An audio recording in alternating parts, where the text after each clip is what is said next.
Manjur, senior chemistry faculty in Vidya Mandir classes. Today we are going to cover the water chapter revision, that is basically water. तो हम लोगों को सबसे पहले ना water में ऑलरेडी आप लोगों को पढ़ा चुकी हूँ, बट रिवीजन के तौर पे आपको क्या चीजें अपने दिमाग में रखनी है या फिर चैप्टर को पढ़ते वक्त क्या क्या चीजें आपको दिमाग में रखनी है वो इम्पोर्टेंट है।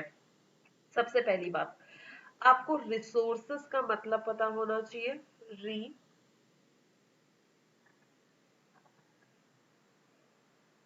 सोर्सेस का मतलब पता होना चाहिए। Then you have a types of resources. अब ऑब्वियस सी बात है, वाटर की बात कर रहे हैं तो रिसोर्सेज ऑफ वाटर पता होना चाहिए। वाटर के रिसोर्सेज दो टाइप के हैं तुम्हारे सिलेबस में, that is basically natural and man made resources, right. और उसके बाद आपको क्या क्या चीजें और पता होनी चाहिए वो बता देते हैं, दैट इज रीयूनेबल एंड फर्दर मैं रिसोर्सेज को मैन मेड एंड नेचुरल में क्लासिफाई करने के बाद में कुछ और रिसोर्सेज को क्लासिफाई करूंगी, जिसके अंदर मेरे पास एक और चीज आएगी बेटा, renewable and non renewable resources,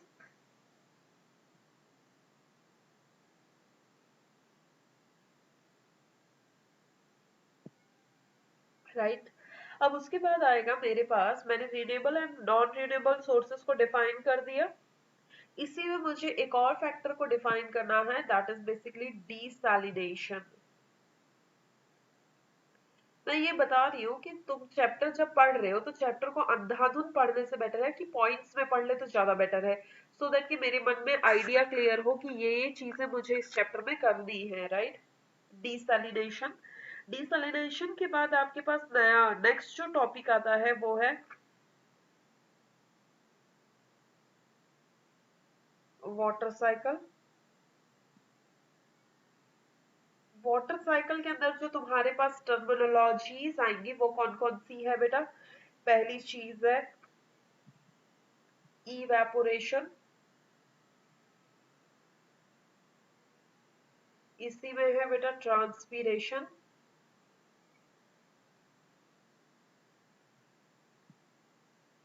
condensation,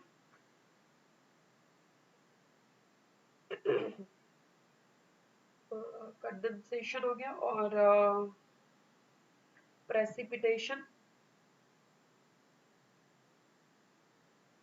ये सारी टर्मिनोलॉजीज आपको वाटर साइकिल के थ्रू आनी चाहिए, ठीक है।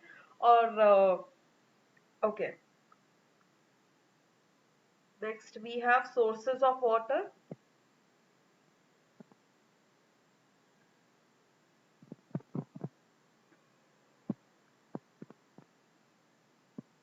सोर्सेज ऑफ वाटर में तीन सोर्सेज ऑफ वाटर मुझे पढ़ने हैं, क्या क्या है बेटा? Surface water, surface water, I can say rain water,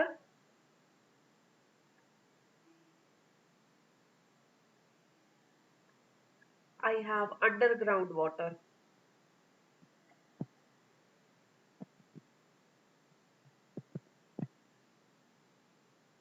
right, underground water। अब इसके अंदर में मुझे कई सारी चीजें करनी है, I have to do, just hold। क्या क्या चीजें हैं जो अब मुझे ध्यान में रखनी है बेटा? पहला मेरे पास आ जाता है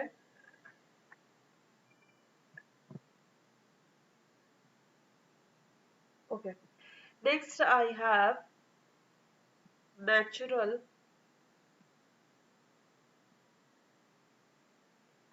distribution of water in India,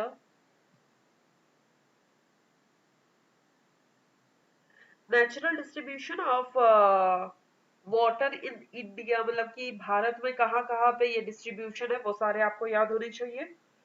उसी में अगर आप मेरे पास आता है तो hard water and soft water की हम लोग बात कर लेंगे। Hard water and soft water. Hard water and soft water में भी अगर मैं हार्डनेस की बात करती हूँ तो हार्डनेस भी दो चीजों में क्लासिफाई होती है, क्या क्या है बेटा? Temporary hardness and I can say the permanent hardness, right उन दोनों को क्लासिफाई करना है। दूसरा, इनके रिमूवल के लिए मैं क्या क्या प्रोसेस कर सकती हूँ, removal of hardness of water.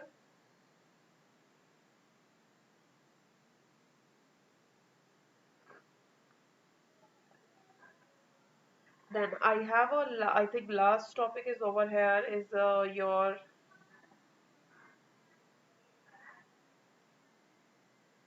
scarcity of water.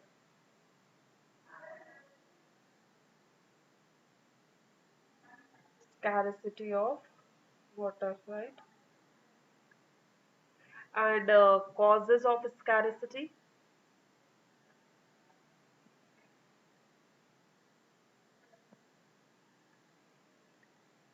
and prevention of scarcity.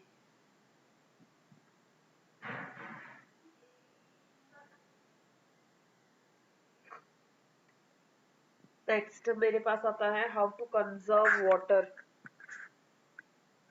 वो स्कैरिसिटी अगर प्रिवेंशन करोगे तो उसी के अंदर आता है। अगर आपको नया पॉइंट लिखना है तो आप एक और लिख सकते हो, causes of sorry conservation of water. This is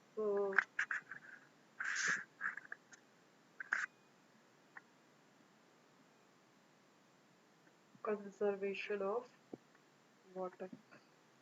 ये बेटा ये सारी चीजें हैं जो मुझे इस चैप्टर के अंडर में करनी है और समझनी है, राइट। कुछ चीजें हैं जो मैं एक्सप्लेन कर देती हूँ, बाकी चीजें आपको खुद ही करनी है, राइट। अब देखिए यहाँ पे मैं सबसे पहले जो मैं बात करती हूँ, मेरे पास एक पहला जो टॉपिक आता है वो आता है बेटा, देखो एक आता है रिसोर्सेज। रिसोर्सेज मतलब कि कितने कितने रिसोर्सेज है, क्या क्या उसके मेरे पास वाटर के यहाँ पे क्या क्या रिसोर्सेज है, जैसे कि पॉन्ड हो सकता है, रिवर हो सकता है, एनीथिंग। बट यहाँ पे मुझे ये देखना है what do you mean by the natural and man made resources, right. अगर मैं नेचुरल रिसोर्सेज की बात करूं, नेचुरल रिसोर्सेज मींस कि they are made by their own, right. ये खुद ही नेचर में they are it's own, nature में खुद ही बने हुए हैं, राइट। जैसे कि मैं बात कर लूं बेटा रिवर्स की, मैं बात कर लेती हूँ पॉन्ड्स की, तो ये सारी चीजें ऑलरेडी मेरे बनी हुई है और ये नेचर से मुझे मिली हुई है, राइट। मैनमेड का मतलब है जैसे कि मैं पॉन्ड्स बनाती हूँ छोटे छोटे कुछ ये सॉरी ये लेक्स, मैं ओशंस की बात करूं, ये सारे के सारे क्या है बेटा, नेचुरल रिसोर्सेज है। अगर मैं मैनमेड रिसोर्सेज की बात करूं जिन्हें इंसानों ने बनाया है, इसमें पॉन्ड आ जाएगा। इसमें कुछ लेक्स ऐसी भी है जो कि आर्टिफिशियल है, तो आर्टिफिशियल लेक्स की मैं बात कर लेती हूँ। या फिर कोई भी वाटर बॉडी मैंने जो मैन मेड ने वाटर बॉडी बनाया है, स्विमिंग पूल हो सकता है, लेक हो सकता है, anything, right.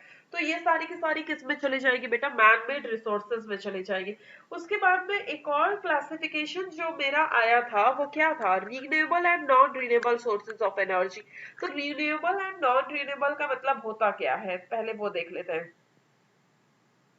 Renewable and non renewable sources. Renew मतलब किसी को नया कर सकते हैं, it can B use again and again, it can B use again and again, और जो कि कभी खत्म नहीं होने वाला है, that is basically renewable resources है। इट कैन बी रिप्लेनिश्ड, एक टाइम पे इट कैन एक्सटिंग्विश, ये इस रिसोर्सेज एक टाइम के बाद बेटा खत्म हो जाएंगे, extinguish. If you use very ज्यादा मतलब यू यूज वेरी एक्सेस, तो it will basically extinguish at a particular period of time के बाद ये खत्म हो सकते हैं। तो हमें इसका भी ध्यान रखना है, राइट। जैसे कि मैं बात करती हूँ रिन्यूएबल रिसोर्सेस में, यू हैव सनलाइट जो कभी भी खत्म नहीं होने वाली है, पूर्वजों से चली आ रही है एंड आगे भी चलती जाएगी। मैं बात करती हूँ बेटा एयर की, जो भी कभी खत्म नहीं होने वाली है। वाटर की बात करती हूँ, ये भी रिन्यूएबल रिसोर्सेज में आता है। ये सारे के सारे क्या है बेटा, रिसोर्सेज रिन्यू हो सकते हैं, रीन्यू दोबारा क्रिएट, दोबारा मतलब कि हम यूज कर सकते हैं। सूरज रोज ढलता है, रोज उगता है, तो रोज वो अपनी उतनी ही एनर्जी के साथ आ रहा है, राइट। नॉन रिन्यूएबल का मतलब है जो कि रिन्यू नहीं किया जा सकता, मतलब वो चीज खत्म हो जाएगी। कौन सी चीज खत्म हो जाएगी? जैसे कि मैं बात कर लेती हूँ, फॉरेस्ट। अगर एक बार मैंने किसी जंगल को तोड़ दिया तो पूरा जंगल का जंगल नष्ट हो जाएगा। इतनी जल्दी नहीं यूज हो पाएगा वो, और बन भी नहीं पाएगा। Coal, I can say petroleum. Petroleum के सब पार्ट्स में बात कर सकती हूँ, कैरोसिन। मैं बात कर सकती हूँ पेट्रोल। अगर ये बेटा एक बार आप लोगों ने खत्म कर दिया ना, ये दोबारा नहीं आएगा। एक बार खत्म हो गया तो हो गया, दोबारा कभी नहीं आ पाएगा। अगर नहीं आ पाएगा तो मैं इसे यूज भी नहीं कर सकती हूँ, राइट। ओहो। फॉरेस्ट फिर भी मैं रिन्यू कर सकती हूँ, रिन्यू में ही आएगा। बट ये है ना, ये फॉरेस्ट एग्जॉस्टेबल है ना। नॉन रिन्यूएबल में मैंने लिख दिया बेटा कोल, पेट्रोलियम एंड नेचुरल गैसेस मैं कह देती हूँ। ये सारी चीजें एक बार अगर आपने बेटा खत्म कर दी तो ये दोबारा रिन्यू नहीं कर पाओगे आप, ठीक है।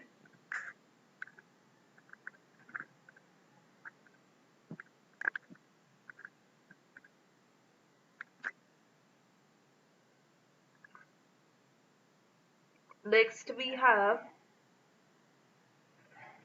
Water cycle. मैं जरा एक्सप्लेन कर देती हूँ। We have water cycle over here.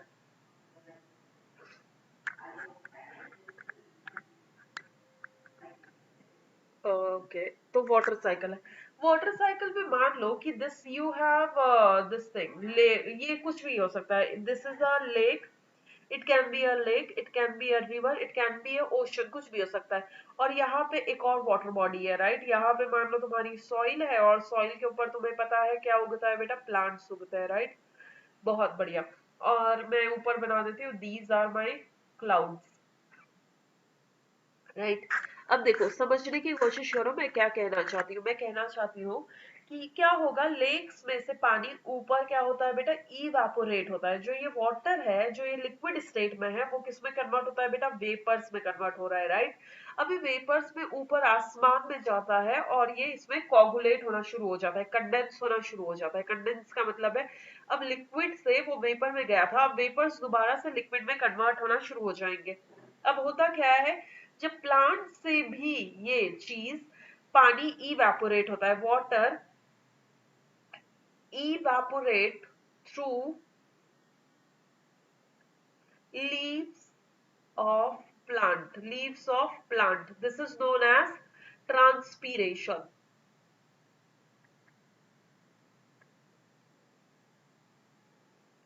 Transpiration, इसे क्या कहा जाता है बेटा, ट्रांसपीरेशन कहा जाता है। अब यहां से भी वाटर ऊपर जाएगा। अब होता क्या है, जब पानी बहुत ज्यादा हो जाएगा बादलों में, बादलों में जब पानी बहुत ज्यादा हो जाएगा तो वो प्रेसिपिटेट कर देगा, precipitate। When the clouds are very heavy, then they will not able to hold that thing.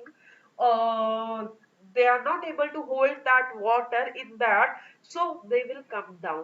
तो water क्या होगा बेटा, नीचे आना शुरू हो जाएगा। This is by the process of precipitation, right। पहले evaporation हुआ, जिसे इसे कहा जाएगा evaporation, इसे कहा जाएगा प्रेसिपिटेशन। कंडेंस वो हो चुके हैं, ट्रांसपीरेशन यहाँ एक्सप्लेन मैं ऑलरेडी कर चुकी हूँ। ये 4-5 प्रोसेसेस यहाँ पे हो रहे हैं। अब ये वाटर या तो सॉइल को मिलेगा, या तो फिर सॉइल से मिलके दोबारा से वाटर बॉडी में चले जाएगा, बात एक ही है। तो बेटा ये जो साइकिल है ना, कि पानी, वाटर पहले लिक्विड में था, फिर वो वाटर किस में कन्वर्ट हुआ, वेपर्स में कन्वर्ट हुआ, फिर वो वाटर वेपर्स दोबारा किस में कन्वर्ट हुए, लिक्विड में। वो लिक्विड फिर दोबारा से नीचे धरती पे आ गया। अब वो धरती पे आने के बाद में वाटर बॉडी में दोबारा चले गया, फिर दोबारा यही साइकिल रिपीट हो रही है। This is known as the water cycle, right. This is not a thing कि मुझे इसे बुक की लैंग्वेज यूज करनी, मुझे साइकिल बनानी है वाटर की, कैसे भी करके बना दो आप, ठीक है। टेढ़ी मेढ़ी जहां से भी है, बस समझना इंपॉर्टेंट है कि पानी गया और पानी दोबारा वैसे ही वापस आ गया। This is known as the water cycle, right. Okay guys, thank you so much.